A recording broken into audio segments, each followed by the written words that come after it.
8 out of 10 small businesses go broke. Not because they weren't working hard enough. Trust me, small business owners work harder than anyone I know. Not because they had terrible products, but because they made 5 deadly mistakes that nobody talks about at those fancy business conferences. If you've ever celebrated, hey, we had our best month ever on Monday, and then spend Tuesday night wondering how you'll make payroll, this video will change everything for you. Hi, I'm Elizaveta, and I've been inside the books of hundreds of businesses as a CFO. What I'm about to share with you isn't theory, it's what actually kills companies. And more importantly, how to make sure yours survives and thrives. And I have used these exact principles to help businesses go from barely surviving to genuinely profitable. I've seen 6-figure companies disappear overnight, and I've watched smart business owners make the same 5 mistakes over and over again. But here's what most people don't realize, and this might sound crazy, but going broke isn't actually about not having enough money. It's about not understanding how money really works in business. Let me prove it to you. So most people think business is like a piggy bank, right? Money comes in, money goes out, and whatever is left is profit.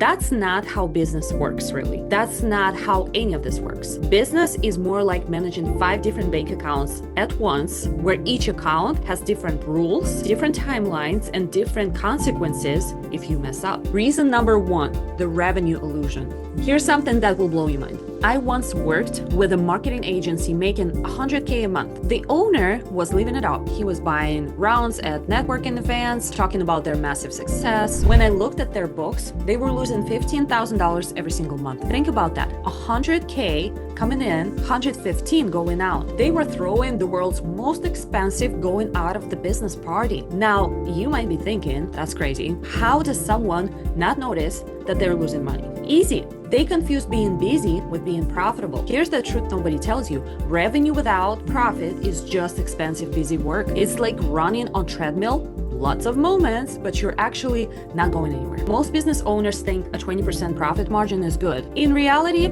service businesses need at least 60% gross margin to survive long term. Product businesses need 40%. Anything less, and you are in what I call the hope and pray zone, the fix. Track your gross margin every week like you're tracking your favorite sports team. If a service isn't hitting your minimum margin, either fix it or fire it. Reason number 2, the tax time bomb. Picture this. It's December. Your landscaping business has $80K sitting in the account. Best year ever, right? So you do what any successful business owner would do. A new truck for $35K, family vacation for $8K, equipment upgrades for $25K. Then April arrives like an uninvited guest with a massive bill. Tax bill $35,000. Quarterly payroll taxes $12,000. Insurance renewal $8,000. Account balance $2,800. I've seen this exact scenario destroy profitable businesses. The money in your business account isn't really yours until everyone else gets their cut first. The IRS gets theirs, your employees get theirs, your vendors get theirs. What's left? That might be yours, maybe.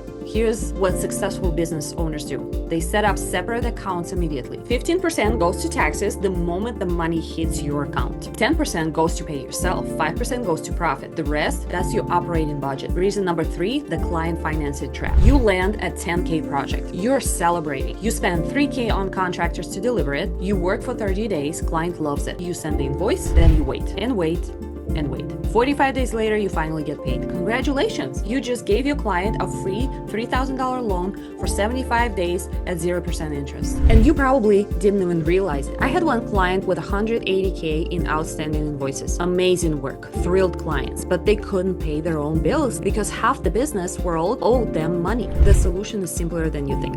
Get paid up front whenever it's possible. But Elizaveta, my clients won't pay up front. Have you asked them though? Because most business owners never actually ask. You'd be surprised how many people will pay up front if you just put it in your contract and ask. Reason number 4, the growth death trap.